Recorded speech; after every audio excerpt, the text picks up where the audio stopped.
Students, welcome to my channel Phoenix Chemistry Academy.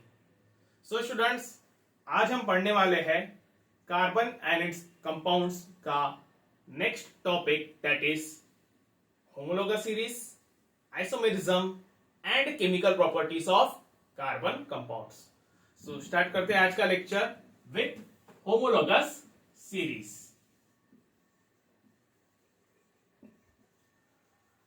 अब देखिए homologous series मतलब क्या होता है.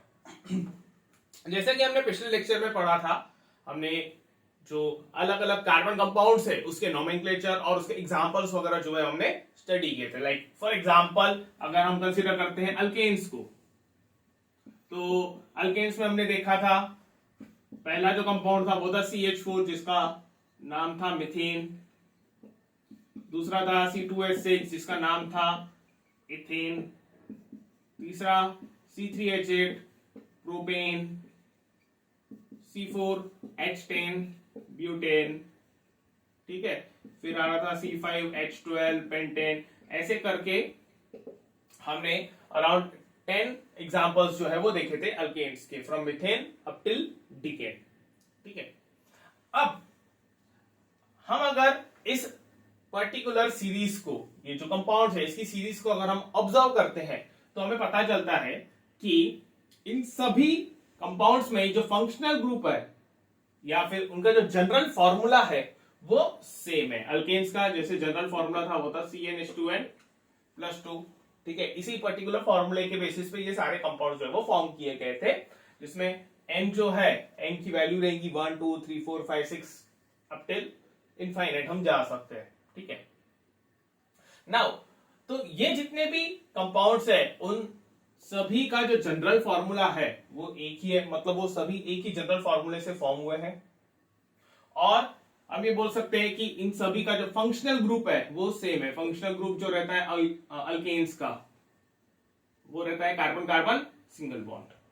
ठीक है, उसके अलावा हम ये बोल सकते हैं कि जो ये मेंबर्स है methane, ethane, propane, butane, pentane, इनके हमने अगर सपोज फॉर्मूलेस देखे तो इनके फॉर्मूलेस में हमें एक पैटर्न दिखेगा. जैसे इन दो कंपाउंड्स की हम अगर बात करें तो ये दो कंपाउंड्स के बीच में उनके फॉर्मूले जो है, मॉलिक्यूलर फॉर्मूले, उनका वहां पर डिफरेंस जो है इट इज CH2. उसी तरीके से अगर ये दोनों फॉर्मूले, ये दोनों कंपाउंड्स अगर हम ऑब्जर्व करते हैं C2H6 और C3H8, तो यहां पर CH2 का डिफरेंस है. यहां पे अगर डिफरेंस देखें तो CH2 का डिफरेंस है. ठीक है, एक कार्बन और दो हाइड्रोजन, यहाँ पे भी एक कार्बन और दो हाइड्रोजन का डिफरेंस था. यहाँ पर भी दो C2H6 और C3H8 में एक कार्बन और दो हाइड्रोजन का डिफरेंस है. सिमिलरली यहाँ पर भी C4H10 और C5H12, तो एक कार्बन और दो हाइड्रोजन एटम्स का वहां पे डिफरेंस है. ठीक है, और अगर हम इनके मॉलिक्यूलर फॉर्मूले की बात करें, सॉरी मॉलिक्यूलर मास की अगर हम बात करें, तो जो मीथेन है उसका मॉलिक्यूलर मास है 16. इथेन का मॉलिक्यूलर मास ये आता है 30. प्रोपेन का जो मॉलिक्यूलर मास है वो आता है 44. सिमिलरली अगर हम ब्यूटेन की बात करें तो ब्यूटेन में जो मॉलिक्यूलर मास है वो है 58. पेंटेन का जो मॉलिक्यूलर मास रहता है वो है 72. ठीक है, मॉलिक्यूलर मास कैसे निकालते हैं, ये जितना भी वहां पे एटम्स है उन एटम्स के एटॉमिक मासेस को हम ऐड कर देते हैं. ठीक है, जैसे यहाँ पर जो एटम्स हमें दिख रहे हैं इन सारे कंपाउंड्स में, एक तो कार्बन दिख रहा है जिसका एटॉमिक मास है 12, और जो हाइड्रोजन है उसका एटॉमिक मास है 1. ठीक है, तो सिंपली हम क्या करते हैं, वहां पे जो एटॉमिक मासेस है उसको हम ऐड करते हैं. जैसे फॉर एग्जांपल CH4 है तो इसमें एटॉमिक मास कार्बन का है 12 और हाइड्रोजन का जो एटॉमिक मास है वो है 1. टोटल 4 हाइड्रोजन एटम्स है तो 4 into 1, तो ये होता है 16. सिमिलरली हम C2H6 का भी निकाल सकते हैं.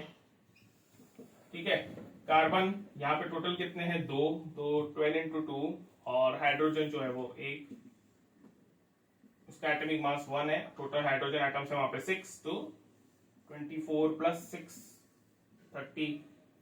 ठीक है, फिर अगर हम सपोज प्रोपेन की बात कर रहे हैं तो 12 इंटू 3, क्योंकि 3 कार्बन एटम्स है इसलिए 12 इंटू 3 प्लस 8 इंटू 1, तो ये हो जाएगा 36 प्लस 8, ये होता है 44। ठीक है, सिमिलरली हम ब्यूटेन का निकाल सकते हैं C4H10, 4 कार्बन है तो 12 4 जार 48 प्लस 10 H10, तो 10 इंटू 1 10, तो ये होता है 48 प्लस 10 58। पेंटेन का अगर हम देखें वहां पर तो 12 5 जार 60 प्लस 12 72, तो ऐसे करके हम उसका मॉलिक्यूलर मास जो है वो निकाल सकते हैं। ठीक है, नाउ अब यहां पे अगर आप देखोगे तो जो इनका एटॉमिक उनका जो मॉलिक्यूलर मास है, उनके मॉलिक्यूलर मास में आपको डिफरेंस दिखेगा 14 का। जैसे अगर हम मीथेन और इथेन की बात करें, जो कंसेक्यूटिव मेंबर्स है, जो कंसेक्यूटिव मेंबर्स के मॉलिक्यूलर मास की अगर हम बात करें तो वहां पे डिफरेंस है 14 यूनिट्स का। सिमिलरली इथेन और प्रोपेन की अगर हम बात करते हैं तो वहां पर जो डिफरेंस है वो है 14 यूनिट्स का। सिमिलरली प्रोपेन और ब्यूटेन की अगर हम बात करें तो 14 यूनिट्स, और अगर हम ब्यूटेन और पेंटेन की बात करते हैं तो अगेन 14 यूनिट्स का डिफरेंस है। 72 माइनस 58, ये हो गया 14। ओके, नाउ तो ये जो सीरीज है जिसमें सेम जनरल फॉर्मूला रहता है, फंक्शनल ग्रुप सेम रहता है, उसके बाद जो कंसेक्यूटिव मेंबर्स रहते हैं उनके मॉलिक्यूलर फॉर्मूले में CH2 का डिफरेंस आता है और उनके मॉलिक्यूलर मास में 14 यूनिट्स का डिफरेंस आता है, ये होती है होमोलोगस सीरीज। इसको ही होमोलोगस सीरीज जो है वो कहा जाता है। ठीक है, तो इसको हम डिफाइन कैसे कर सकते हैं? What will be the definition of the homologous series? तो यहां पे मैं डेफिनेशन लिख लेता हूं।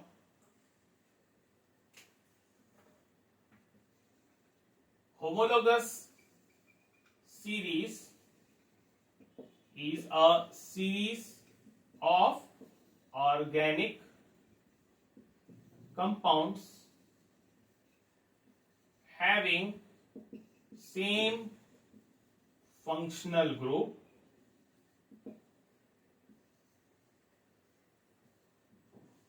with similar chemical properties and the consecutive मतलब सक्सेसिव मेंबर्स, यानी एक के बाद एक जो कंटिन्यूएशन वाले मेंबर्स रहते हैं वो consecutive members differ by CH2 group in their molecular formula। ठीक है, homologous series is a series of organic compounds having similar functional group and similar chemical properties। क्योंकि उनका फंक्शनल ग्रुप सेम है इसलिए उनकी जो केमिकल प्रॉपर्टीज है वो सेम रहती है। जो भी केमिकल प्रॉपर्टीज रहती है ऑर्गेनिक कंपाउंड्स की वो कंप्लीटली डिपेंड करती है उसके फंक्शनल ग्रुप के ऊपर, और फंक्शनल ग्रुप की डेफिनेशन भी वही बोलती है, एन एटम और group of atoms which decides the chemical properties of the given organic compound that is called as a functional group. तो the series of organic compounds having similar functional group with similar chemical properties and the consecutive members differ by CH2 group is called as homologous series। उसको homologous series जो है वो कहा जाता है। ठीक है, ये है उसकी डेफिनेशन। ठीक है,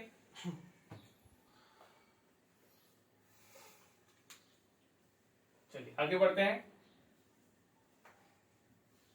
ये जो homologous सीरीज है हर एक क्लास ऑफ ऑर्गेनिक कंपाउंड में ये सीरीज फॉर्म होती है। ये हमने यहाँ पे जो एग्जांपल लिया वो अल्केन्स का लिया, देखिए similar kind of homologous series form हो सकती है alkenes, alkynes, alcohols, carboxylic acid, ketones, यानी जितने भी फंक्शनल ग्रुप्स है उन सभी में ही वहां पे ये होमोलोगस सीरीज जो है वो फॉर्म होती है। मतलब कि जितने भी क्लास ऑफ ऑर्गेनिक कंपाउंड्स है उसकी हमने अगर एक सपोज सीरीज बनाई, उसके कंसेक्यूटिव मेंबर्स हमने वहां पे लिख लिए by the application of the general formula, तो हमें जो वहां पे कंसेक्यूटिव मेंबर्स मिलते हैं वो कंसेक्यूटिव मेंबर्स एक दूसरे के साथ वहां पे डिफर करते हैं by CH2 group in their molecular formula, और उनका जो मॉलिक्यूलर मास है उनमें भी वहां पे 14 यूनिट्स का जो है वो डिफरेंस दिखता है, और सभी की जो केमिकल प्रॉपर्टीज रहती है वो सेम रहती है।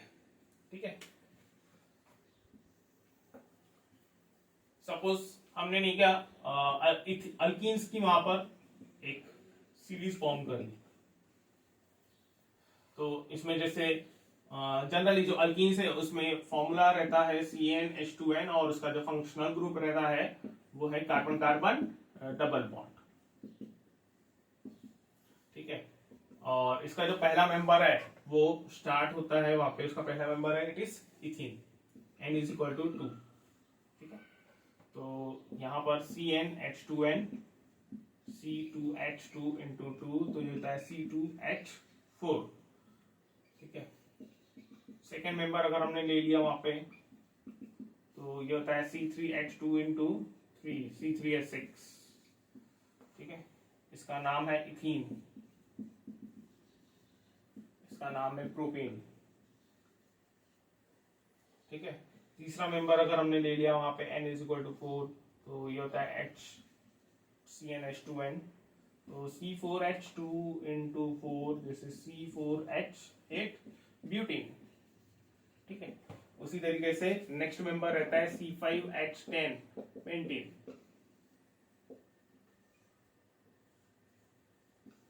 C6H12 hexane.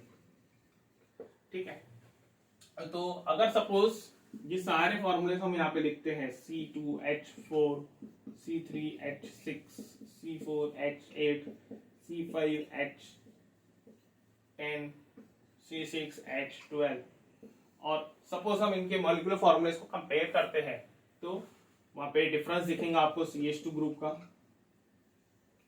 ठीक है, जो कंसेक्यूटिव मेंबर्स है वहां पे जो डिफरेंस रहता है उनके मॉलिक्यूलर फॉर्मूले में रहता है CH2 ग्रुप।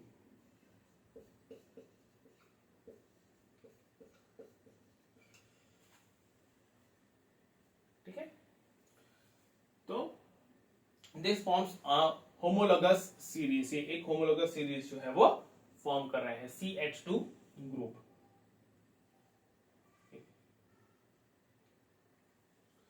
चल, अब सपोज कि हम इसके मॉलिक्यूलर मास को कंपेयर करते हैं, तो अगेन जो मॉलिक्यूलर मास हम निकालेंगे सिमिलर तरीके से निकालेंगे जैसे हमने अल्केन्स के लिए निकाला था, जो फॉर्मूले में एटम्स दिए हुए रहेंगे उनके एटॉमिक मासेस को हम ऐड कर देंगे। ठीक है, तो जैसे C2H4 है तो कार्बन का एटॉमिक मास है 12 और हाइड्रोजन का है 1। ठीक है, तो C2H4 इसका अगर हमने मॉलिक्यूलर मास निकाला तो ये हो जाएगा 12 2 24 प्लस 4 दैट इज 28। ठीक है, यहां पर 12 3s are 36 प्लस 6 ये हो जाएगा 42। ठीक है, 12 4s are 48 प्लस 8 ये हो जाएगा 56। ठीक है, 12 5s are 60 प्लस 10 ये होता है 70। 12 6s are 72 प्लस 12 ये होता है 84।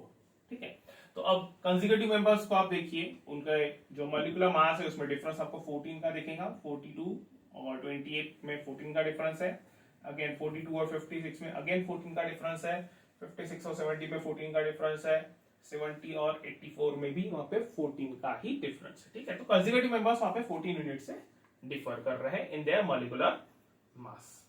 ठीक है, तो कोई भी आप अगर होमोलोगस सीरीज देख लोगे, ये अल्कीन्स हमने देखे, उसके बाद अल्काइंस है, अल्कोहल्स है, तो आपको सिमिलर काइंड ऑफ जो पैटर्न है वो देखने को मिलेगा, consecutive members differing by CH2 group in the molecular formula and the molecular mass differ by 14 units. ठीक है, next, what are the characteristics of the homologous series? Homologous series के characteristics क्या है, उसकी खूबियां क्या है?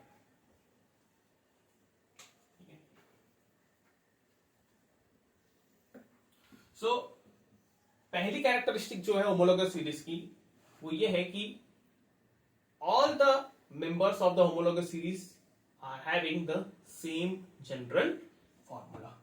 ठीक है, the members of the homologous series are having same general formula. ठीक है, एग्जाम्पल ले लेते हैं हम अल्केन्स का. For example, alkanes have the general formula CnH2n + 2. ठीक है, तो अल्केन्स का जो जनरल फॉर्मूला रहता है वो रहता है CnH2n + 2. मतलब जो सारे फॉर्मूले से सारे वहां पे मेंबर्स है उस पर्टिकुलर अल्केन्स के होमोलोगस सीरीज के, वो सारे यही फॉर्मूला फॉलो करते हैं, CnH2n + 2. ठीक है, जैसे अगर हमने ये फॉर्मूला लिख लिया CnH2n + 2, n = 1, तो ये होता है C12 × 1 + 2. हमने यहाँ पे n की वैल्यू पुट किया तो ये होता है CH4, n = 2, C2H2 × 2 + 2, ये होता है C2H6, n = 3, C3H2 × 3 + 2, C3H8. ठीक है, तो सारे के सारे जो मेंबर्स रहते हैं वो सेम जनरल फॉर्मूला फॉलो करते हैं. फॉर एग्जाम्पल, अल्केन्स में CnH2n + 2, अल्कीन्स में CnH2n, अल्काइन्स में CnH2n - 2. ठीक है, ये जो सीरीज रहती है, ये सीरीज में जो मेंबर्स रहते हैं, ठीक है, जैसे मीथेन, इथेन, प्रोपेन हो गया. So the members of the homologous series are called as होमोलोग्स.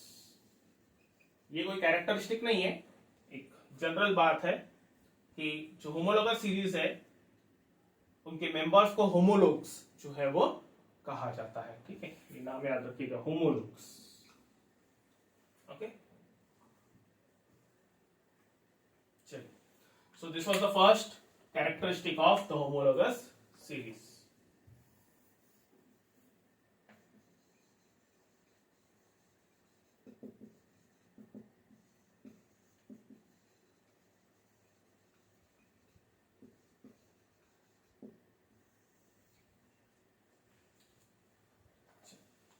आगे बढ़ते हैं.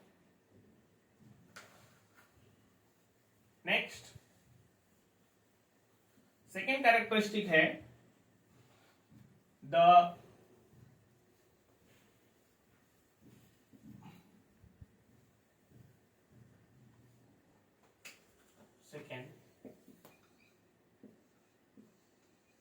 members of the homologous series are having the same functional group. ठीक है, जो होमोलोगस सीरीज के मेंबर्स है उन सबका जो फंक्शनल ग्रुप रहता है वो सेम रहता है. ठीक है, जैसे अगर हम suppose homologous series of alkenes की बात करें तो इसमें पहला जो आता है वो रहता है C2H4, पहला मेंबर C2H4 इथीन. दूसरा जो मेंबर रहेगा C3H6 प्रोपीन. तीसरा जो मेंबर रहता है C4H8 ब्यूटीन.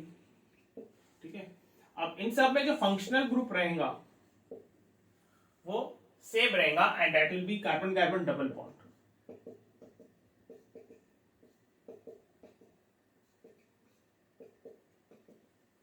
ठीक है, उनका फंक्शनल ग्रुप जो रहेगा वो सेम रहेगा and that is carbon carbon double bond. ठीक है, चलिए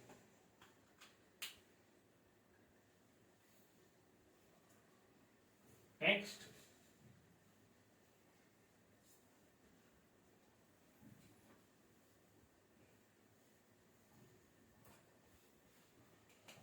थर्ड है the consecutive members of the homologous series differ by 14 units in their molecular formula।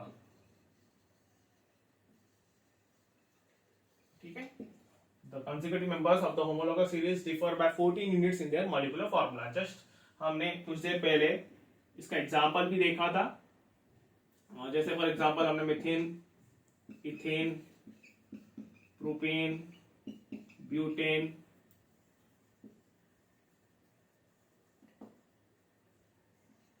ठीक है, इस तरीके से ले लिए। इसका नाम लिख लेता हूं मैं, मिथेन, इथेन, प्रोपेन, ब्यूटेन। ठीक है, जैसे ये चार कंसेक्यूटिव मेंबर्स है अल्केन्स के, so they form a homologous series. तो इसमें अगर हम उनके मॉलिक्यूलर, एक सेकंड, नॉट मॉलिक्यूलर फॉर्मूला, यहाँ पे मॉलिक्यूलर मास है, ठीक है, differ by 14 units in their molecular mass. ठीक है, तो यहाँ पे इसका मॉलिक्यूलर मास है 16 यूनिट्स, इसका रहता है 30 यूनिट्स, 44, 58। ठीक है, तो जो कंसेक्यूटिव मेंबर्स है उनके मॉलिक्यूलर मास में डिफरेंस हमें दिख रहा है, वो है 14 यूनिट्स का। ठीक है, so the consecutive members of the homologous series differ by 14 units in their molecular mass. ठीक है, नेक्स्ट,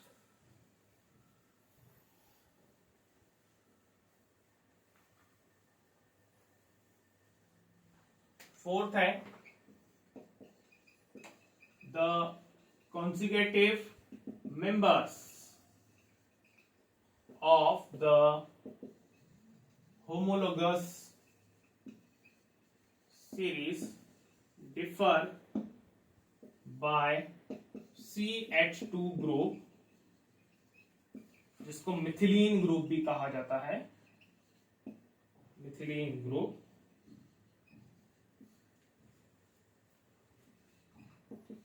in their molecular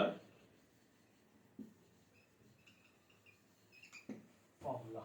ठीक है, the consecutive members of the homologous series differ by CH2 group, that is methylene group in their molecular formula।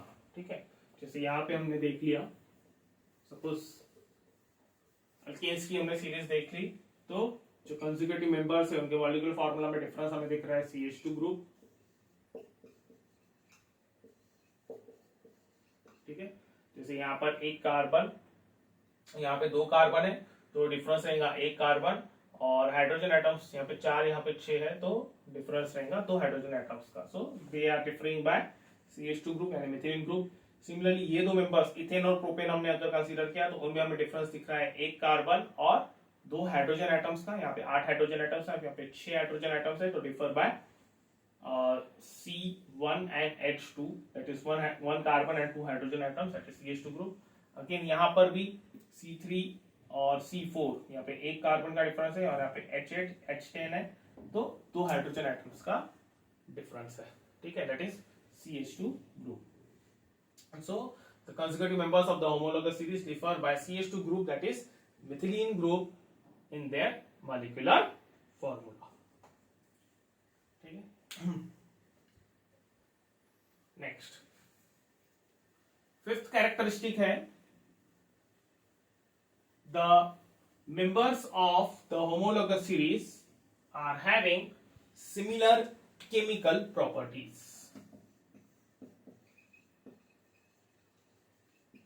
Members of the homologous series have the similar chemical properties. ठीक है, अब suppose हमने एक series ले ली alkanes की,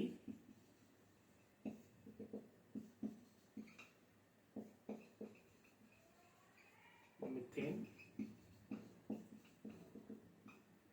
ethane,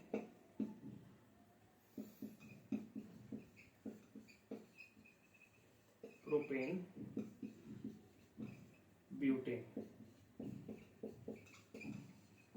ठीक, अब इन सब में जो केमिकल प्रॉपर्टी, इन सब की जो केमिकल प्रॉपर्टीज रहेंगी वो सेम रहेंगी। केमिकल प्रॉपर्टीज मतलब क्या होता है कि वो जो सब्सटेंसेस रहते हैं, जो ऑर्गेनिक कंपाउंड्स रहते हैं, वो दूसरे कंपाउंड्स के साथ किस तरीके से रिएक्ट कर रहे हैं और कौन से प्रोडक्ट्स वहां पे फॉर्म कर रहे हैं, वो रहते हैं केमिकल प्रॉपर्टीज। उनको केमिकल प्रॉपर्टीज जो है वो कहा जाता है। ठीक है, इन शॉर्ट हम बोल सकते हैं कि सब्सटेंसेस दूसरे सब्सटेंसेस के साथ किस तरीके से रिएक्शन शो करते हैं, that is the chemical property. ठीक है, तो जो मेंबर्स रहते हैं होमोलोगस सीरीज के, यानी कि जो होमोलोग्स रहते हैं, they are showing the similar chemical properties, उनकी केमिकल प्रॉपर्टीज सेम रहती है। क्यों? क्योंकि उनका जो फंक्शनल ग्रुप रहता है वो सेम रहता है। ठीक है, since they are having the same functional group, that's why they are showing the similar chemical properties. Chemical properties जो है mainly depend करती है functional group के ऊपर, that's why they are showing the similar chemical properties. ठीक है, for example हम अगर alkanes की ही बात कर ले, ठीक है, और suppose मैं एक उनकी प्रॉपर्टी कंसिडर करता हूं, उनकी एक रिएक्शन कंसिडर करता हूं विथ ऑक्सीजन गैस। ठीक है, मतलब मैं कंसिडर करता हूं कि ये जो मेंबर्स है अल्केन्स के, मीथेन, एथेन, प्रोपेन, ब्यूटेन, इनको हम जो है वो बर्न कर रहा है, उनकी बर्निंग प्रोसेस हो रही है। और जब बर्निंग प्रोसेस होती है मतलब रिएक्शन होती है ऑक्सीजन के साथ, ऑक्सीजन गैस के साथ। तो जितने भी ये मेंबर्स है होमोलोगस सीरीज ऑफ अल्केन्स के, जब उनको बर्न किया जाता है, जब उनको कंबस्ट किया जाता है, so they always form carbon dioxide and water. ठीक है, हमेशा वहां पे दो ही प्रोडक्ट्स फॉर्म होते हैं, एक रहता है कार्बन डाइऑक्साइड और दूसरा रहता है वाटर। और उसके साथ ही साथ वहां पे ह्यूज अमाउंट में हीट एंड लाइट एनर्जी भी फॉर्म होती है। ठीक है, हीट एनर्जी और लाइट एनर्जी जो है वो रिलीज होती है। जैसे फॉर एग्जांपल हमने अगर कंबशन ऑफ मीथेन कंसीडर कर लिया, मीथेन गैस, ऑक्सीजन गैस, तो ये बनेगा CO2 प्लस वाटर, और साथ ही साथ वहां पे हीट और लाइट एनर्जी जो है वो रिलीज होती है। ठीक है, रिएक्शन को हम बैलेंस कर लेते हैं। यहाँ पे 2 हाइड्रोजन है, यहाँ पे 4 है, सो यहाँ पे मल्टीप्लाई कर सकते हैं इसको 2 से। ठीक है, ऑक्सीजन यहाँ पे 2, यहाँ पे 2, 4 मल्टीप्लाई कर लिया 2 से, तो ये हो जाएगा CH4 गैस। ठीक है, plus twice O2 gas, CO2 plus twice H2।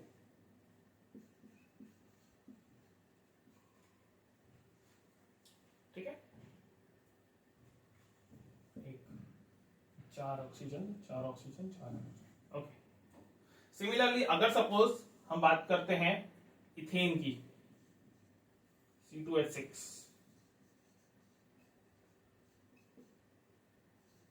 और उसको हम कंबस्ट कर रहे हैं, तो वो भी कार्बन डाइऑक्साइड गैस और उसके साथ साथ वहां पे वो फॉर्म करेगा water, the form of gas. Water gas के फॉर्म में इसलिए क्योंकि वहां पे जो टेम्परेचर रहता है वो बहुत ज्यादा रहता है रिएक्शन में, इसीलिए जो वाटर वहां पे फॉर्म होता है वो गैसियस फॉर्म में जो है वो फॉर्म होता है, heat and this is light. ठीक है,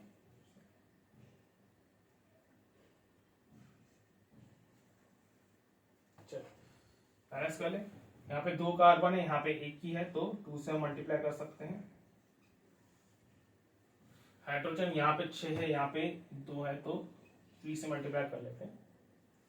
ठीक है, ये टोटल ऑक्सीजन हो गया 2 2 जार 4 प्लस यहाँ पे 3 7, इसको मैं 7/2 से मल्टीप्लाई कर सकता हूँ। ठीक है, क्योंकि हमें नंबर ऑफ मोल्स जो है वो इक्वल रखने हैं, मल्टीप्लाइड बाय 7/2। ठीक है, तो ये हो गया रिएक्शन बैलेंस। ओके, सो यहाँ पर भी जब इथेन गैस बर्न हो रही है, so it is forming carbon dioxide and water in the gaseous form, उसके साथ साथ वहां पे हीट और लाइट एनर्जी जो है वो रिलीज हो रही है। ठीक है, सिमिलरली आप अगर प्रोपेन को बर्न करेंगे तो अगेन आपको कार्बन डाइऑक्साइड और वाटर जो है वो फॉर्म होते हुए दिखेगा, और अगर आप ब्यूटेन गैस को बर्न करते हैं तो again you will get the same result, carbon dioxide and water. मतलब इन शॉर्ट, कोई भी मेंबर अल्केन सीरीज के कोई भी मेंबर को जब आप बर्न करोगे, उसको कंबस्ट करोगे, तो उसकी रिएक्शन ऑक्सीजन के साथ होंगी और वो रिलीज करेगा वहां पे कार्बन डाइऑक्साइड एंड वाटर। ठीक है, इसमें एक कंडीशन रहती है कि जो आप गैस बर्न कर रहे हो वहां पे उस पर्टिकुलर गैस का, उस पर्टिकुलर अल्केन कंपाउंड का कंप्लीट कंबशन होना जरूरी है। ठीक है, कंप्लीट कंबशन मतलब कि वहां पे वो पूरी तरीके से बर्न होना जरूरी है और उसके लिए सफिशिएंट अमाउंट में वहां पे ऑक्सीजन गैस का रहना जरूरी है। ठीक है, कंप्लीट कंबशन होना जरूरी है। So you will always get the two products, that is carbon dioxide and water. ठीक है, so we can say that the members of the homologous series have the similar chemical properties.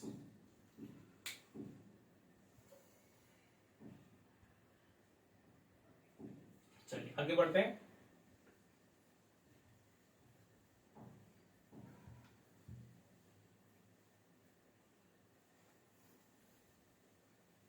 Next last इसकी characteristic है, the members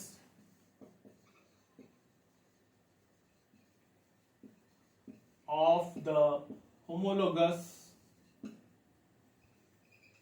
series show gradation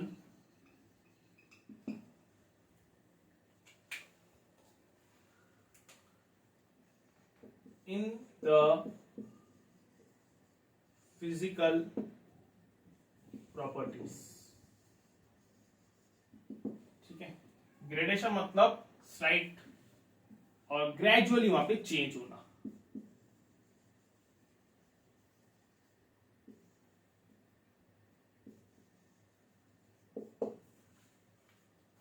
ठीक है, so the members of the homologous series show gradation that is gradually change in the physical properties। उनके physical properties में वहां पे changes आते हैं, स्लाइट धीरे धीरे धीरे धीरे वहां पे थोड़े थोड़े चेंजेस हमें देखने मिलते हैं कंसेक्यूटिव मेंबर्स में। अब इसका मीनिंग क्या हुआ? सपोज कि हम बात करते हैं 4 मेंबर्स ऑफ अल्केन्स की, मीथेन, इथेन,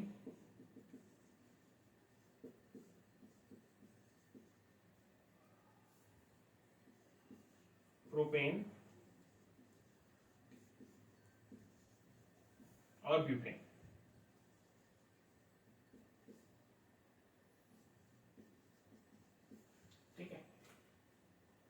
अब इन सब की अगर आप बॉइलिंग पॉइंट की बात करें तो मीथेन का बॉइलिंग पॉइंट है अराउंड -161 डिग्री सेल्सियस। ठीक है,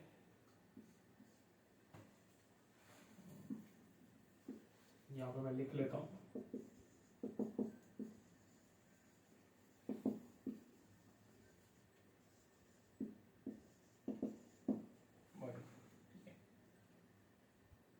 इथेन की अगर बात करें तो it is around -80 degree Celsius, ये अप्रोक्सीमेट वैल्यूज है। आपको कहीं पे 79 भी देखेगा, कहीं पे 79.2 भी देखेगा, -79.2। ठीक है, कहीं पे आपको -80 डिग्री सेल्सियस भी दिखेगा। सिमिलरली यहाँ पे कहीं पे आपको -160 डिग्री सेल्सियस देखेगा, कहीं पे -161, कहीं पे -161.2 डिग्री सेल्सियस भी देखने को मिलेगा। प्रोपेन जो है उसके बॉइलिंग पॉइंट की वैल्यू है अराउंड -45 डिग्री सेल्सियस और ब्यूटेन का इट इज 0°C। ठीक है, इसका मीनिंग क्या हुआ?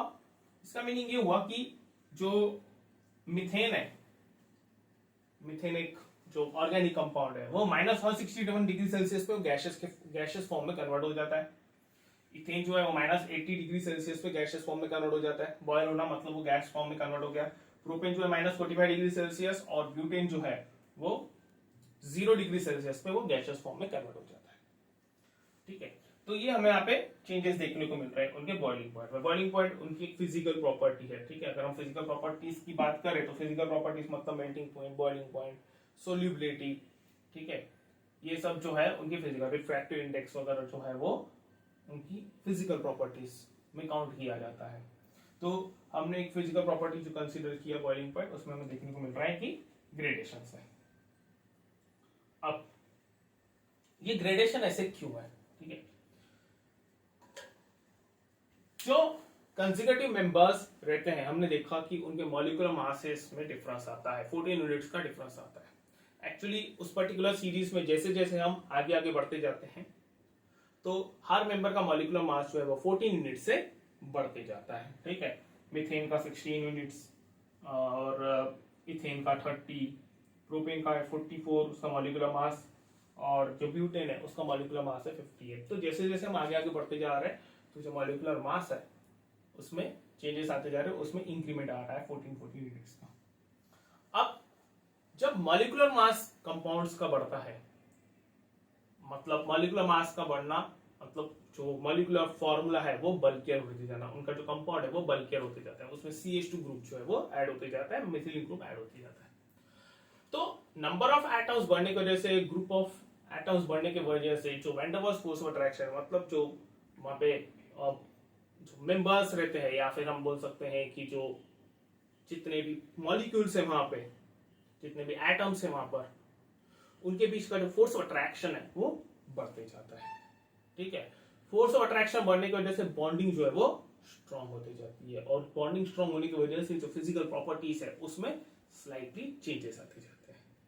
ठीक है, so whenever there is increase in the molecular mass or the molecular structure becomes bulkier, the number of atoms in the molecular structure increases, so there is a force of attraction, increase in the force of attraction, that is called as van der Waals force of attraction, जिस वजह से जो physical properties है उनका consecutive members की वो वहां पे change होती जाती है। ठीक है, so the members of the homologous series show gradation, that is gradually change in the physical properties। ठीक है, ये एग्जांपल है इसका। Clear? So these were the characteristics of the homologous series. चलिए आगे बढ़ते हैं। नेक्स्ट जो हमारा टॉपिक है वो है isomerism.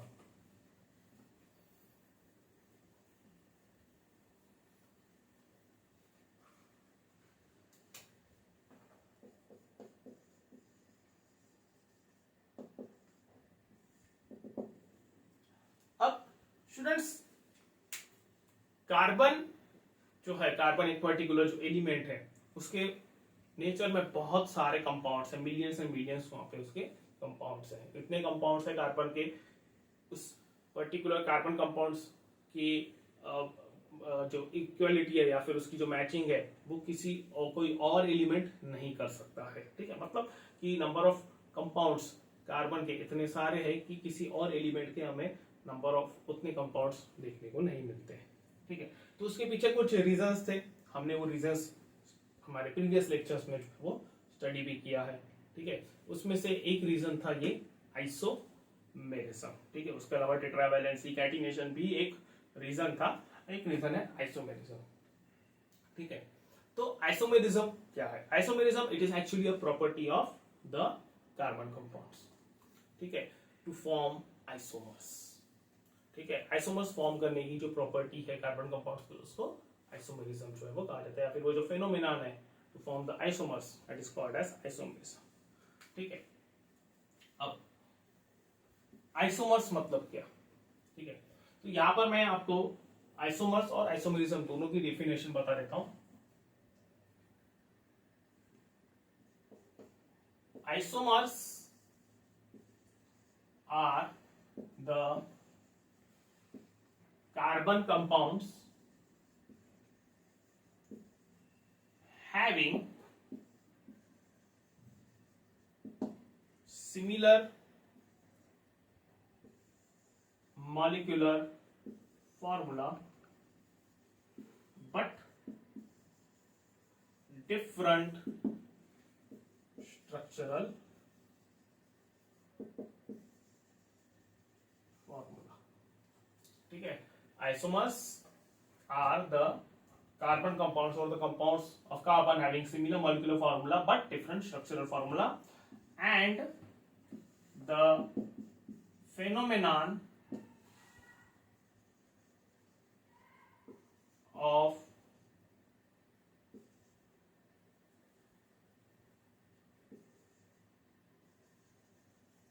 formation of isomers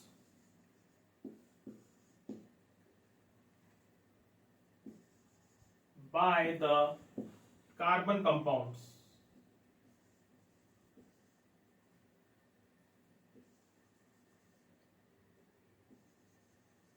is called as isomerism. ठीक है, isomers are the carbon compounds having similar molecular formula but different structural formula, and the phenomenon of formation of isomers by the carbon compounds is called as isomerism. ठीक है, अब इसका meaning क्या हुआ? Isomers like they are the carbon compounds जिनका molecular formula तो है वो तो सेम रहता है, लेकिन उनका जो स्ट्रक्चरल फॉर्मूला रहता है वो डिफरेंट रहता है. ठीक है, एग्जांपल से समझ में आ जाएगा. सपोज हम कंसीडर करते हैं ब्यूटेन को. ठीक है, ब्यूटेन. अब ब्यूटेन का मॉलिक्यूलर फॉर्मूला है C4H10. ठीक है, C4H10 उसका मॉलिक्यूलर फॉर्मूला है. अब इस पर्टिकुलर मॉलिक्यूलर फॉर्मूला से दो मॉलिक्यूलर स्ट्रक्चर जो है वो फॉर्म हो सकते हैं. एक तो है straight chain CH3 CH2 CH2 CH3.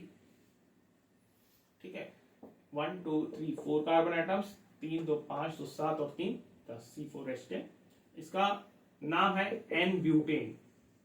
N मतलब नॉर्मल. ठीक है, इसको नॉर्मल ब्यूटेन भी कहा जाता है. ठीक है, नॉर्मल मतलब ये स्ट्रक्चर का नाम है नॉर्मल ब्यूटेन.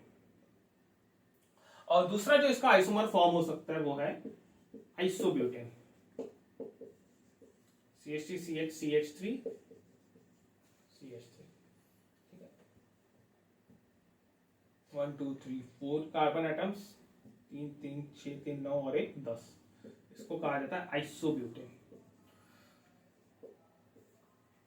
ठीक है, आइसोब्यूटेन एंड नॉर्मल ब्यूटेन. तो जैसे कि हमने देखा दोनों का मॉलिक्यूलर फॉर्मूला जो है वो सेम है, C4H10 ही है, लेकिन उनका जो स्ट्रक्चर है, स्ट्रक्चर मतलब कि arrangement of atoms, different different atoms का जो अरेंजमेंट है वो अलग है. So that's why we say that these two are the isomers of butane. ठीक है, एन ब्यूटेन और आइसोब्यूटेन जो है वो ब्यूटेन के आइसोमर्स है. ठीक है, एक और फॉर्मूला, एक और एग्जांपल देख लेते हैं.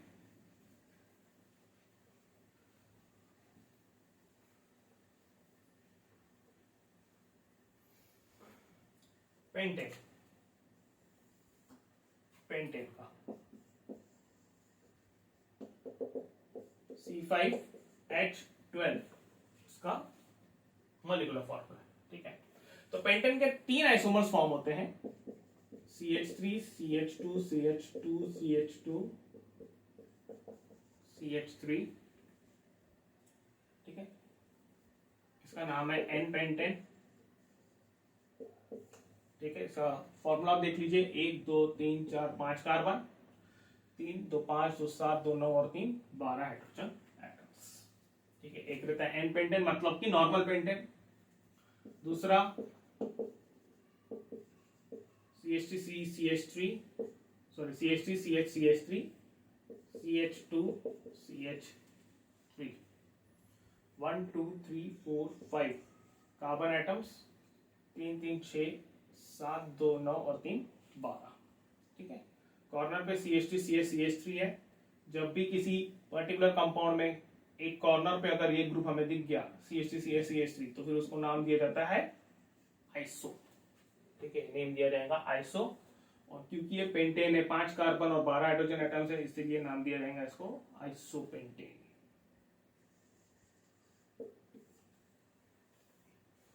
आइसोपेंटेन।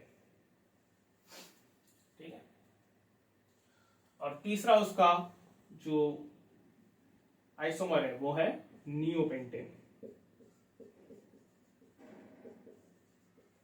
CH3 CH3 CH3C, एक कार्बन को 3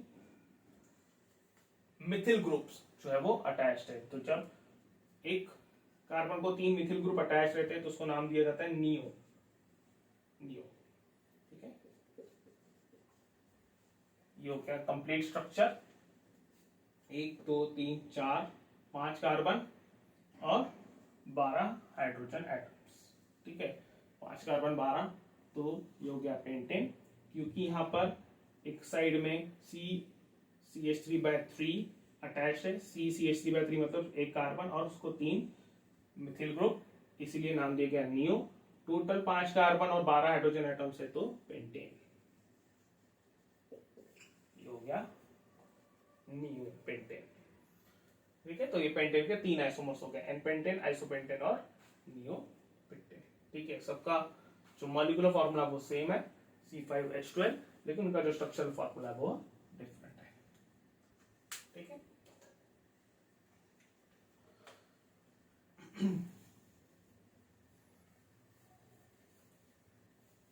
अब ये जो हमने एग्जांपल्स देखे, ये एक ही फंक्शनल ग्रुप के एग्जांपल्स देखे, मतलब एक ही फंक्शनल ग्रुप का हमने एक पर्टिकुलर एग्जांपल देखा और उसके हमने आइसोमर्स देखे।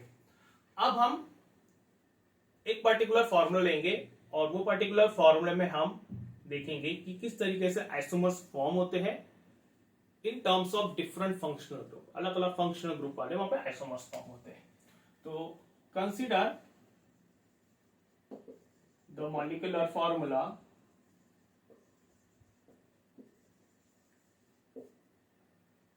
C2H6O। ठीक है, सपोज हमने वहां पे मॉलिक्यूलर फॉर्मूला जो है वो कंसीडर कर लिया C2H6O। इसको और प्रिसाइज वे से अगर बोला जाए तो इसको इंपेरिकल फॉर्मूला भी कहा जाता है। ठीक है, actually called as empirical formula C2H6। अब इस पर्टिकुलर कंपाउंड से हम 2 स्ट्रक्चर्स जो है वो फॉर्म कर सकते हैं which belong to different functional group. वहां पे फंक्शनल ग्रुप जो रहेगा उनका डिफरेंट रहेगा। तो उसमें से एक है CH3O CH3। ठीक है, CH3O CH3, ये एक फंक्शनल ग्रुप है O। ये आपके सिलेबस में नहीं है but this is called as ether. इसको ईथर कहा जाता है और इस पूरे कंपाउंड का नाम है डायमिथिल ईथर। डायमिथिल ईथर, ये 2 मिथिल ग्रुप है और ये ईथर ग्रुप है, तो इसलिए डायमिथिल ईथर। डाय मतलब 2। ठीक है, डायमिथिल ईथर, ये हो गया एक। और दूसरा है C2H5OH। ठीक है, ये अल्कोहल ग्रुप है, OH group alcohol group, ethyl alcohol. ठीक है, इथिल अल्कोहल। अब इन दोनों कंपाउंड्स को आप देखोगे तो दोनों का फंक्शनल ग्रुप अलग अलग है। यहाँ पे ये ईथर है, यहाँ पे अल्कोहल है। यहाँ पे जो फॉर्मूला है दोनों कंपाउंड्स का वो सेम है C2H6O C2H6O। ठीक है, और उनका जो स्ट्रक्चर है वो कंप्लीटली डिफरेंट है। ठीक है, यहाँ पे आ रहा है CH3O CH3 और यहाँ पे स्ट्रक्चर इस तरीके से आता है C2H5OH, या फिर इसको और अच्छी तरीके से हम लिखे तो CH3CH2, ये इसका स्ट्रक्चर है। ठीक है, तो ये स्ट्रक्चर अलग है, यह स्ट्रक्चर अलग। ठीक है, so they are the isomers of each other, they are having same molecular formula but structure जो है उनका वो डिफरेंट है।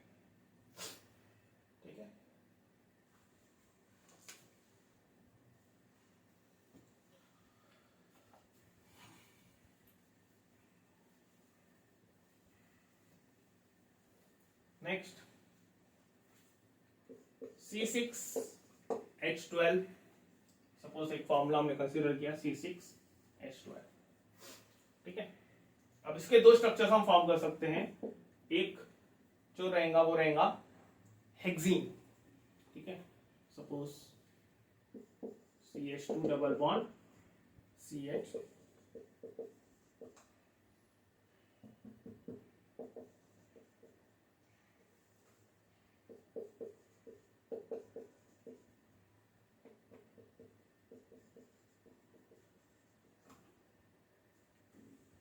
ठीक है।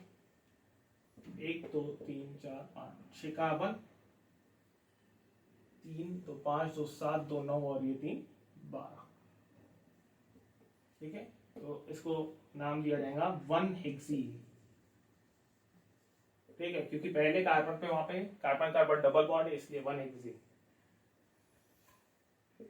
अब इससे ही नहीं क्या, हम एक दूसरा कंपाउंड, दूसरा स्ट्रक्चर फॉर्म कर सकते हैं साइक्लिक वाला,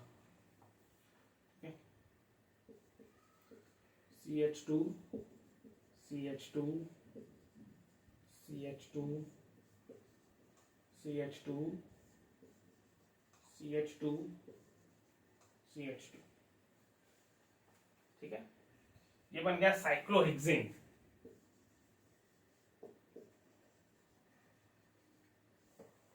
साइक्लोहेक्सेन, ठीक है। टोटल 6 कार्बन और 12 हाइड्रोजन एटम्स, ठीक है। तो इन दोनों कंपाउंड्स में जो मॉलिक्यूलर फॉर्मूला है वो सेम है C6H12, लेकिन हम देख सकते हैं कि उनका जो स्ट्रक्चर है वो अलग है, so that's why they are called as isomers of each other, ठीक है। So this was the concept of isomerism, ठीक है।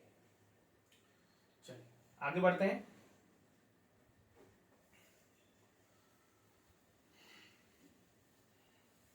नेक्स्ट जो हमारा टॉपिक है वो है chemical properties of carbon compounds.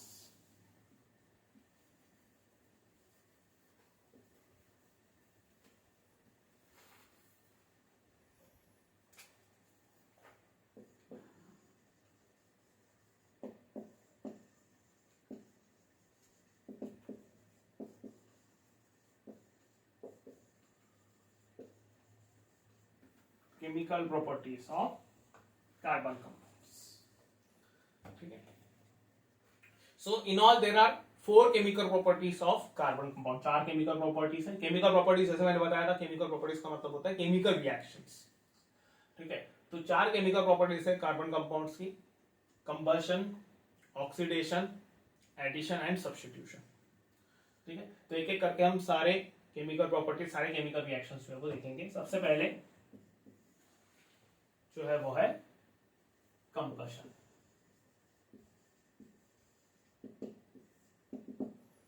ठीक है। कंबशन का अगर हम शॉर्ट में मीनिंग समझना चाहे तो कंबशन का मतलब होता है बर्निंग प्रोसेस, ठीक है। तो जो कार्बन कंपाउंड्स रहते हैं जब उनको बर्न किया जाता है, बर्निंग मतलब वो एक्चुअली रिएक्ट कर रहे हैं ऑक्सीजन के साथ, एटमॉस्फेरिक ऑक्सीजन के साथ, उसको बर्निंग प्रोसेस कहा जाता है। तो जो कार्बन कंपाउंड्स रहते हैं, carbon compounds when they are burnt in air or when they are burnt in presence of oxygen, so they produce carbon dioxide, water, and along with that they release huge amount of heat and light energy, ठीक है। बहुत ज्यादा amount में heat और light energy जो है वो release करते हैं, ठीक है। लाइक फॉर एग्जांपल हमने कंसीडर कर लिया एक कार्बन कंपाउंड C2H5OH यानी इथेनॉल,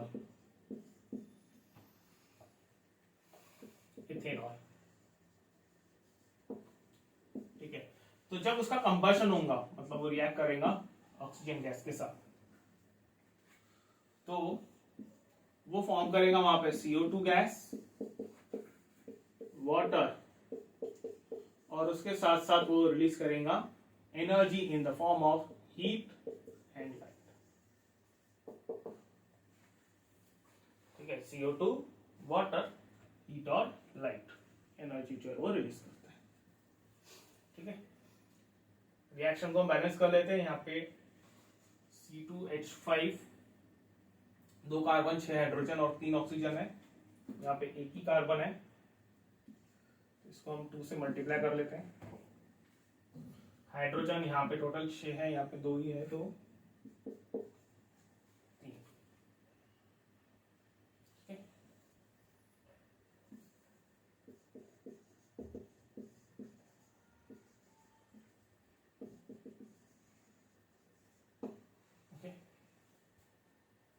इसके बाद ऑक्सीजन यहाँ पे 4 और ये 3, 7 हो गए। यहाँ पे 3 है, तो इसको हम 3 से मल्टीप्लाई कर लेते हैं। ठीक है, 3O2, ठीक है, गैस। ठीक है, 3 2 6 प्लस 1 7, वहां पे 2 2 4 और ये भी 7 हो गई रिएक्शन बैलेंस। ठीक है, this is oxygen, this is carbon dioxide and this is water. ठीक है, वाटर गैसेस फॉर्म में जो है वो रिलीज हो रहा है। क्यों? क्योंकि जो वहां पे हीट एनर्जी और लाइट एनर्जी रिलीज हो रही है, मेनली जो हीट एनर्जी वहां पे रिलीज हो रही है वो इतनी ज्यादा है, उस वजह से टेम्परेचर रिएक्शन मिक्सचर का बहुत ज्यादा रहता है, जिस वजह से जो वाटर वहां पे फॉर्म होता है वो गैसेस फॉर्म में फॉर्म होता है। ठीक है, तो whenever a carbon compound burns or it is combusted, it forms carbon dioxide and water along with the release of heat and light energy. ठीक है, एक और एग्जांपल ले लेते हैं। सपोज हमने इथेन ले लिया, C2H6 प्लस ऑक्सीजन गैस, तो वो जब बर्न होगा तो फॉर्म करेगा कार्बन डाइऑक्साइड एंड वाटर। कोई भी कार्बन कंपाउंड रहे, कोई भी कार्बन कंपाउंड जब बर्न होता है तो वो हमेशा 2 ही प्रोडक्ट्स फॉर्म करता है, वो है कार्बन डाइऑक्साइड एंड वाटर। ठीक है, हीट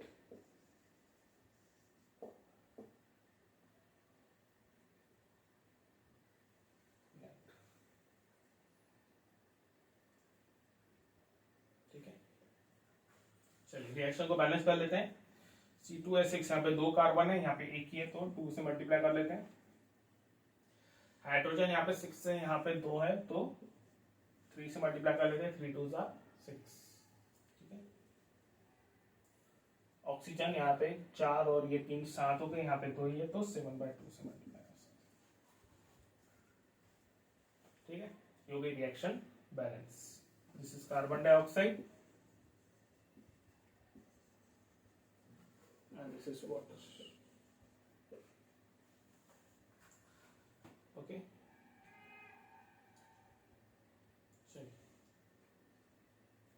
now जो कार्बन कंपाउंड्स है, मेनली जो हाइड्रोकार्बन्स है, जब वो बॉर्न होते हैं तो वो कार्बन डाइऑक्साइड वाटर फॉर्म करते हैं और उसके साथ साथ वहां पे हीट और लाइट एनर्जी भी जो है वो रिलीज करते हैं। मतलब बहुत ज्यादा अमाउंट में हीट एनर्जी वहां पे वो प्रोड्यूस होती है और लाइट एनर्जी भी प्रोड्यूस होती है। तो इस प्रॉपर्टी के कारण जो कार्बन कंपाउंड्स है mostly they are used as a fuels. ठीक है, वो एज अ फ्यूल वहां पे यूज होते हैं। फ्यूल मतलब कि the substances which provides heat and light energy when they are burned. ठीक है, उनको फ्यूल्स जो है वो कहा जाता है। ठीक है, पेट्रोल डीजल केरोसिन ये सब फ्यूल्स ही है, एलपीजी गैस वगैरह जो है वो फ्यूल्स ही है, क्योंकि वो जब बर्न होते हैं तो वो हमें एनर्जी प्रोवाइड करते हैं in the form of heat and light. तो इसीलिए जो कार्बन कंपाउंड्स है, मेनली जो हाइड्रोकार्बन्स है, they are used as a fuel because on combustion they produce huge amount of heat and light energy. ठीक है, उसका एक एग्जांपल हम ले सकते हैं ब्यूटेन।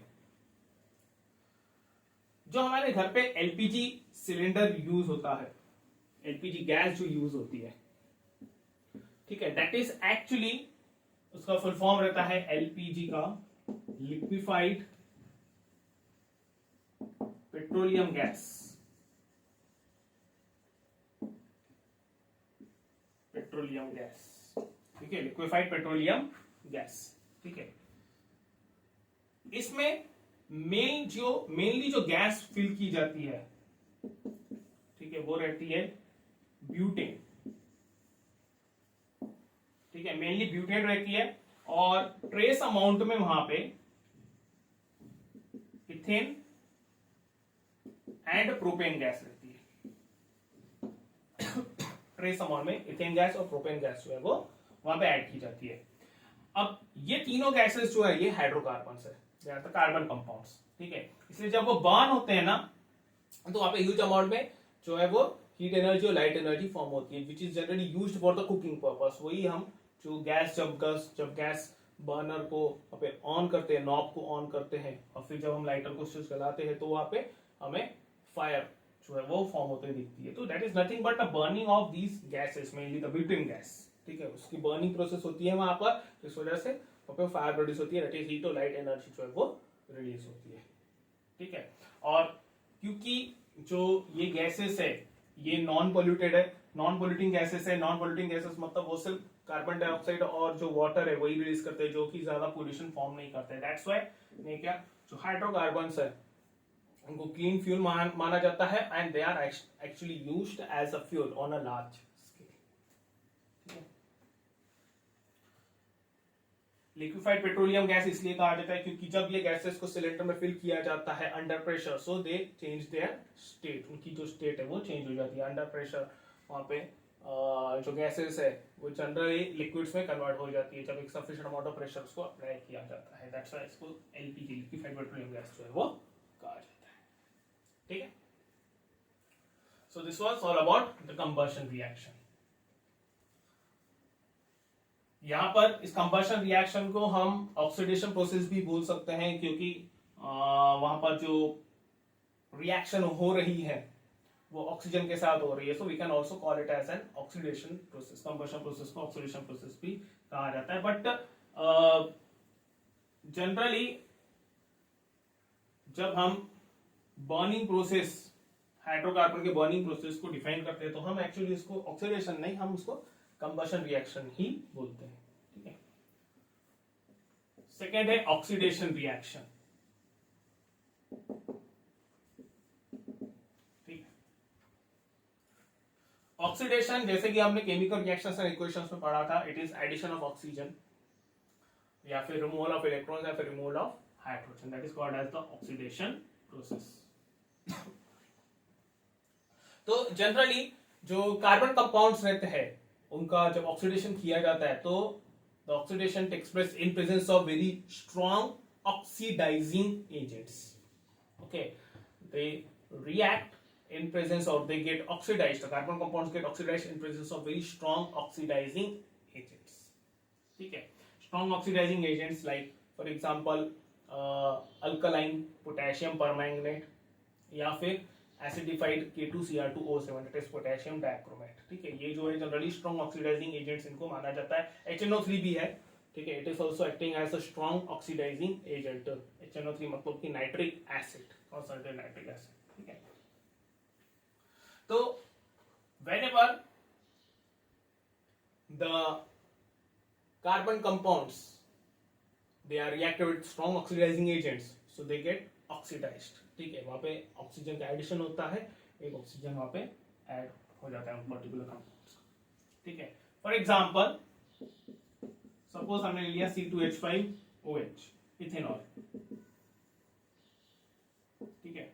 तो if you are reacting ethanol with alkaline KMnO4 और उसको हीट किया, ठीक है। KMnO4 उसका नाम है पोटेशियम परमैंगनेट,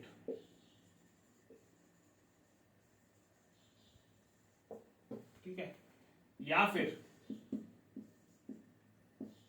एसिडिफाइड K2Cr2O7 और उसको हीट किया, ठीक है। इसको बोलते हैं पोटेशियम डाइक्रोमेट,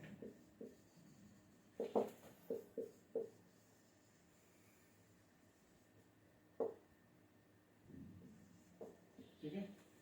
ये दोनों भी जो है वो they are the strong oxidising agents.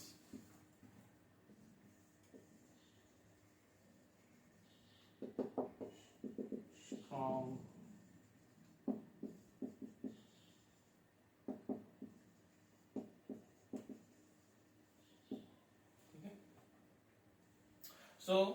जब इथेनॉल को रिएक्ट किया जाता है अल्कलाइन KMnO4 के साथ और उसको हीट किया गया, या फिर एसिडिफाइड K2Cr2O7 उसको हीट किया, so they will oxidize C2H5OH to CH3COOH यानी कि इथेनोइक एसिड। ठीक है, उसको ऑक्सीडाइज कर लेंगे अपने इथेनोइक एसिड, मतलब वहां पे ऑक्सीजन एटम जो है वो ऐड हो जाएगा अल्कोहल। ठीक है, addition of the oxygen atom takes place, that is oxidation process जो है वो होगी, ऑक्सीडेशन प्रोसेस टेक्स प्लेस। ठीक है, so this was about oxidation process. अब यहां पर इस ऑक्सीडेशन प्रोसेस में अगर आप देखोगे तो कहीं पर भी हीट और लाइट एनर्जी जो रिलीज नहीं हो रही है। पिछली वाली रिएक्शन में, कंबशन रिएक्शन में, वहां पे हीट और लाइट एनर्जी फॉर्म हो रही है, वो भी एक ऑक्सीडेशन प्रोसेस है, ये भी ऑक्सीडेशन प्रोसेस है, दोनों भी ऑक्सीडेशन प्रोसेस है, but that oxidation process is given a special name combustion. ठीक है, और इसको सिंपली ऑक्सीडेशन रिएक्शन जो है वो कहा जाता है। यहाँ पे सिंपली एडिशन ऑफ ऑक्सीजन हो रहा है, वहां पर ऑक्सीजन के साथ रिएक्शन हो रही है, उसके साथ साथ हीट और लाइट एनर्जी जो है वो फॉर्म हो रही है। ठीक है, चलिए आगे बढ़ते हैं। नेक्स्ट है एडिशन रिएक्शन।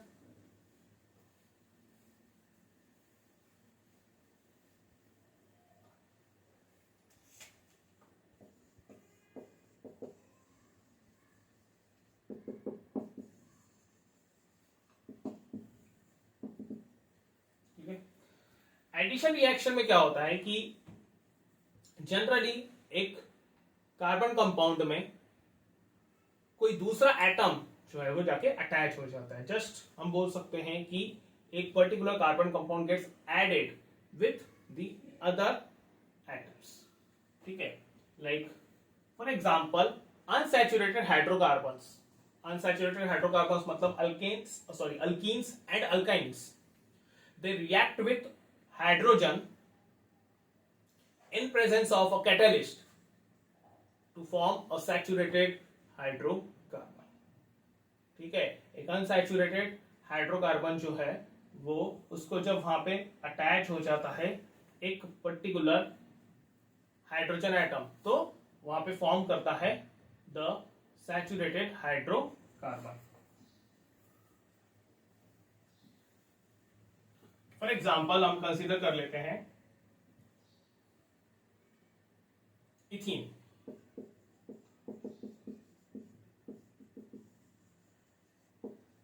ठीक है, इथीन जब रिएक्ट करेगा हाइड्रोजन गैस के साथ,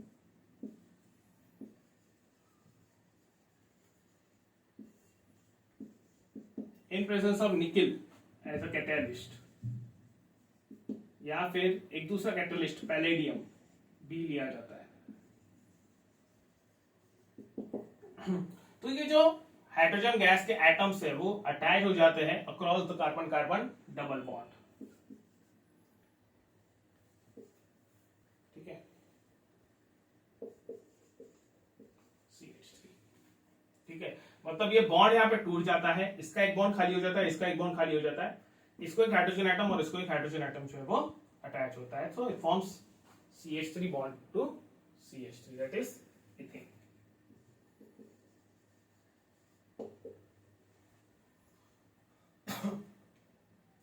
ठीक है,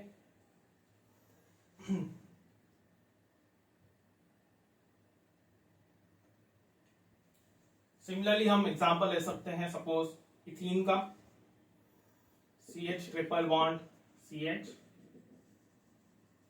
इथीन, जब वो रिएक्ट करता है हाइड्रोजन, एक्सेस ऑफ हाइड्रोजन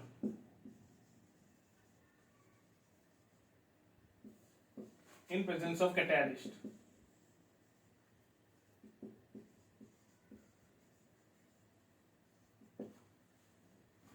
ठीक है, निकेल या फिर पैलेडियम, तो ये जो हाइड्रोजन एटम्स है, 4 हाइड्रोजन एटम्स है, दे attach across the carbon carbon triple bond, मतलब इस कार्बन के ये 3 में से 2 बॉन्ड टूट जाते हैं, ये कार्बन के 3 में से 2 बॉन्ड जो है वो टूट जाते हैं, इसको 2 हाइड्रोजन एटम्स और इसको 2 हाइड्रोजन एटम्स जो है वो अटैच हो जाते हैं, so this become CH3 bonded to CH3।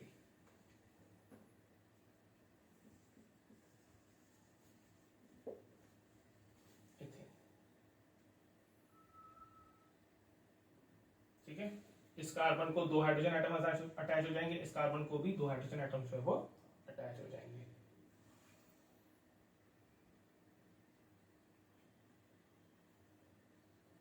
Okay, so this is the addition reaction. Okay,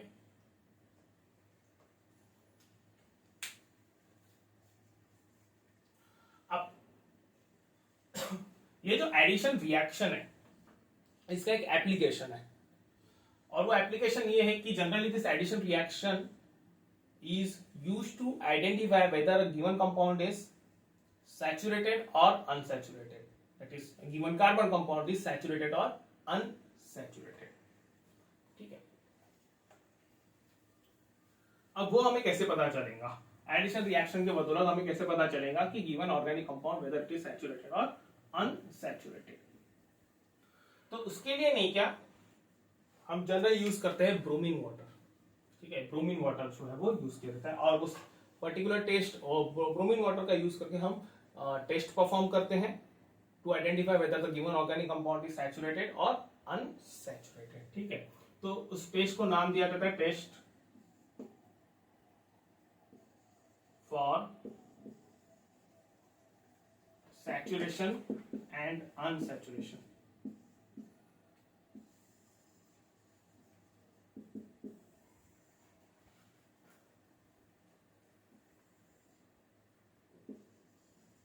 with the help of bromine water।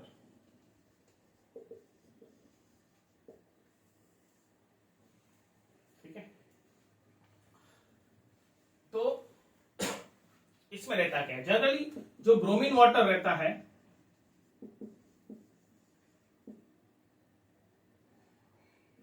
It is orange red in colour. ठीक है, bromine water is orange red in colour, मतलब उसका जो colour रहता है वो orange red colour रहता है। ठीक है, अब bromine water is nothing but bromine dissolved in water. ठीक है, दैट इज ब्रोमीन वाटर।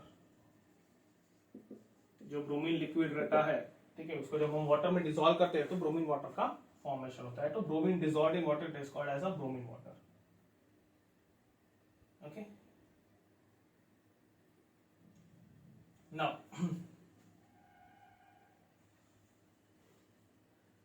इस पर्टिकुलर ब्रोमीन वाटर के बेसिस पे हम कैसे डिसाइड करेंगे कि गिवन ऑर्गेनिक कंपाउंड सैचुरेटेड है या फिर अनसैचुरेटेड है? जनरली होता क्या है कि सपोज हमने ब्रोमीन वाटर लिया और उसमें हमने कोई एक कार्बन कंपाउंड, ऑर्गेनिक कंपाउंड जो है वो ऐड किया, कार्बन कंपाउंड या फिर हाइड्रोकार्बन। ठीक है, अब ब्रोमीन वाटर में वो हाइड्रोकार्बन कार्बन कंपाउंड ऐड करने के बाद if the colour of bromine water disappears, ठीक है, the colour of bromine water disappears, तो हम बोलेंगे कि कंपाउंड इज अनसैचुरेटेड। ठीक है, अगर कलर ऑफ ब्रोमीन वाटर वहां पे डिसअपियर हो गया तो हम बोलेंगे कि वहां पे जो कंपाउंड रहेगा वो रहेगा अनसैचुरेटेड कंपाउंड। ठीक है, वेयर एज अगर सपोज ब्रोमीन वाटर के साथ हमने हाइड्रोकार्बन ऐड किया और वहां पे कलर डिसअपियर नहीं हुआ है,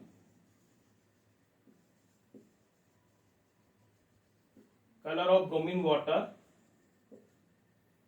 remains same, so the compound is saturated।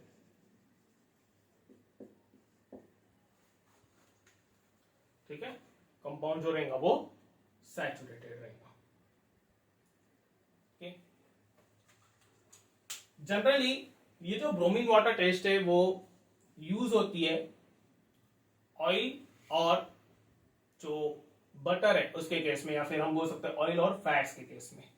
ठीक है, अगर एक गिवन ऑर्गेनिक कंपाउंड है उसमें हमें पता करना है कि उसमें ऑयल है या फैट्स है, मतलब सैचुरेटेड है या फिर अनसैचुरेटेड फैटी एसिड्स है। जनरली ऑयल्स में जो है वो अनसैचुरेटेड फैटी एसिड्स रहते हैं और जो फैट्स है उसमें सैचुरेटेड फैटी एसिड्स रहते हैं। ठीक है, तो हमें ये पता करना है कि जो गिवन कंपाउंड है वो ऑयल है या फिर फैट्स है, तो फिर हम इस पर्टिकुलर ब्रोमीन वाटर टेस्ट का यूज करके बता सकते हैं। ठीक है, इन शॉर्ट हम ये बता सकते हैं कि गिवन ऑर्गेनिक कंपाउंड में वहां पे carbon carbon double triple bond है या फिर कार्बन कार्बन सिंगल बॉन्ड है, सैचुरेटेड है या फिर वो अनसैचुरेटेड है।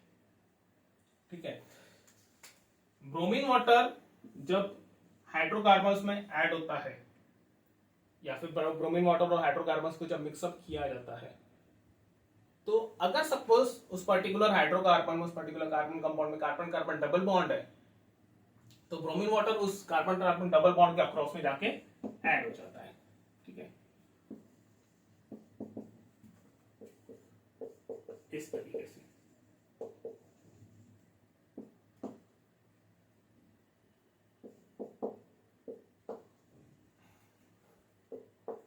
ठीक है, तो ये ब्रोमीन वाटर इसको जाके ऐड हो जाता है, तो ब्रोमीन वाटर वहां से डिसअपियर हो जाता है, उसका कलर जो है वो डिसअपियर हो जाता है।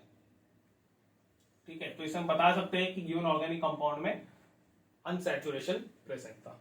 वेयर एज अगर वो कार्बन कार्बन सिंगल बॉन्ड ही है, ठीक है, तो ब्रोमीन वाटर वहां पे ऐड हो ही नहीं सकता। ठीक है, मतलब वहां पे वो जो रिएक्शन है वो होती ही नहीं है, नो रिएक्शन, जिस वजह से जो ब्रोमीन वाटर है उसका कलर जो है वो ऐसा का वैसे ही रहता है। ठीक है, वो जो कलर है उसका रेडिश ब्राउन, वो डिसअपियर नहीं होता। ठीक है, तो ये एक एप्लीकेशन है एडिशन रिएक्शन का, addition reaction of the carbon compounds. ठीक है, उसके बाद जो लास्ट रिएक्शन है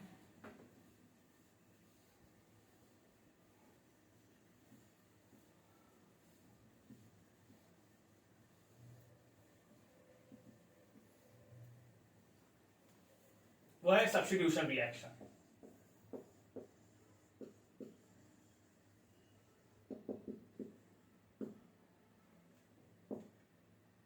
substitution reaction,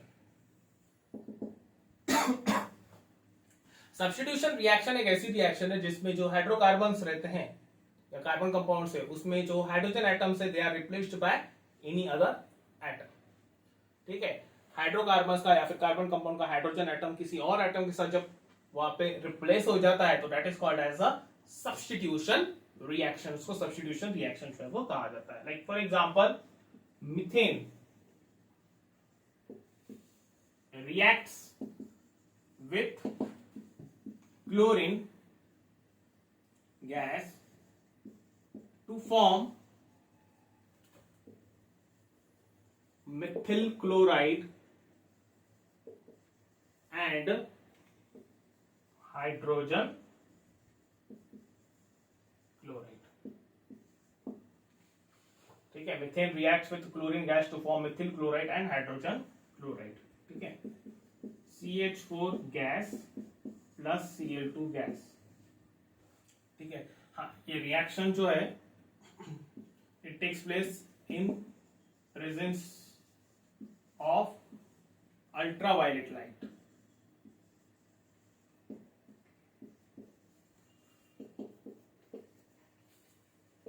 that is UV light.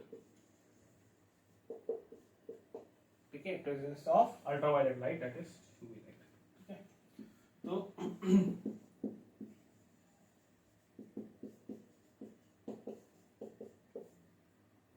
CH3Cl plus HCl। ठीक है, यूवी लाइट के प्रेजेंस में ये रिएक्शन होती है। इस पर्टिकुलर मिथेन में से एक हाइड्रोजन निकल के उसके जगह पे क्लोरीन अटैच हो जाता है, मतलब रिप्लेसमेंट रिएक्शन होती है, सब्स्टिट्यूशन होता है। ठीक है, एक हाइड्रोजन को सब्स्टिट्यूट करता है क्लोरीन। ठीक है, और यहाँ पे फॉर्म करता है वो CH3Cl मिथिल क्लोराइड और HCl। मीथेन क्लोरीन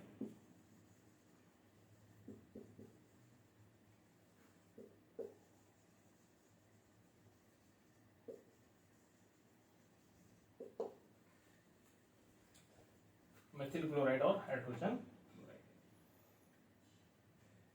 ठीक है, ये हो गया सब्स्टिट्यूशन रिएक्शन। ठीक है, एक हाइड्रोजन एटम को रिप्लेस किया है क्लोरीन एटम में।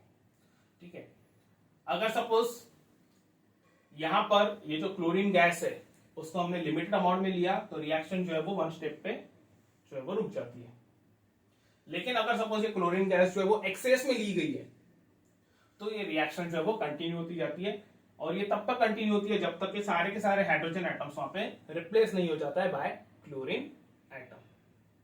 ठीक है, एक एक करके वहां पे हाइड्रोजन एटम जो है वहां से निकलते जाते हैं और उसके जगह पे क्लोरीन जो है वो अटैच होता है, क्लोरीन एटम जो है वो अटैच हो जाता है, तो उसको कहा जाता है फिर सब्स्टिट्यूशन रिएक्शन। मतलब वो चेन रिएक्शन रहती है, कंटिन्यूएशन में वहां पे रिएक्शन चलती रहती है। ठीक है, this is like one step because यहाँ पे क्लोरीन गैस लिमिटेड अमाउंट में लिया गया है। ठीक है,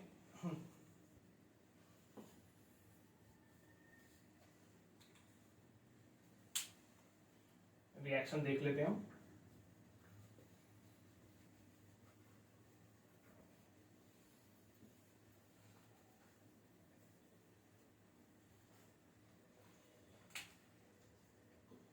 Methane when reacts with excess of chlorine gas, so it forms a mixture of methyl chloride, dichloromethane,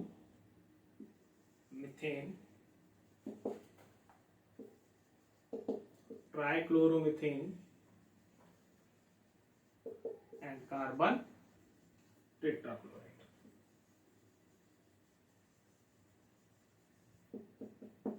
ठीक है,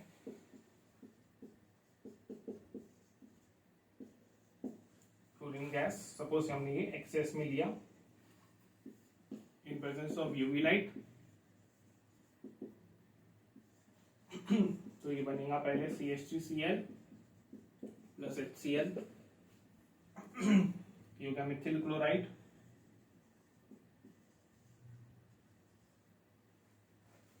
फिर वो मिथिल क्लोराइड रिएक्ट करेगा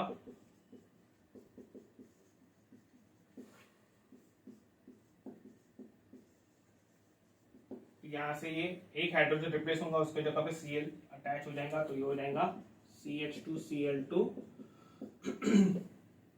प्लस HCl। ठीक है, ये हो जाएगा डाइक्लोरोमिथिल,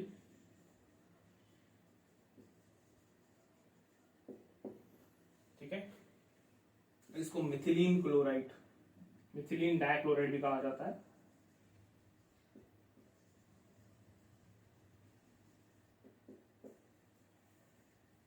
ठीक है,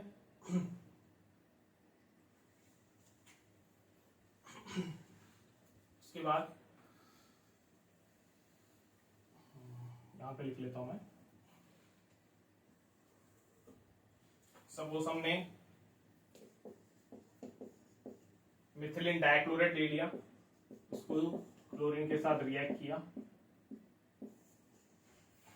इन प्रेजेंस ऑफ यूवी लाइट, तो अगेन यहां से H रिप्लेस हो जाएगा, ये हो जाएगा CH3 प्लस HCl,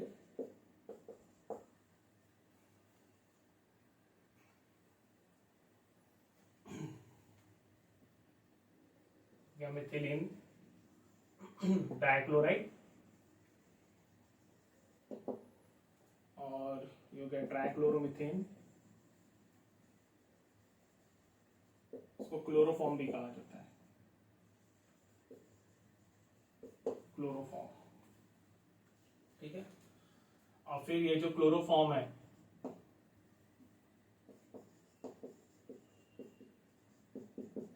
अगेन वो अगर रिएक्ट कर रहा है क्लोरीन के साथ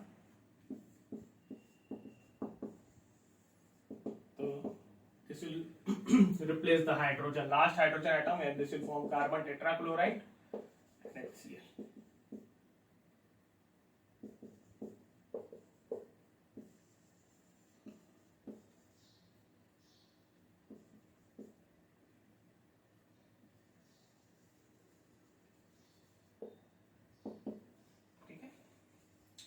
तो एक एक करके सारे के सारे हाइड्रोजन एटम्स जो है वो रिप्लेस होते जाते हैं और उसके जगह पे क्लोरीन एटम जो है वो सब्स्टिट्यूट हो जाता है. So this is called as the substitution reaction. ठीक है. So this was all about the chemical properties of carbon compounds. See you in the next lecture. Thank you.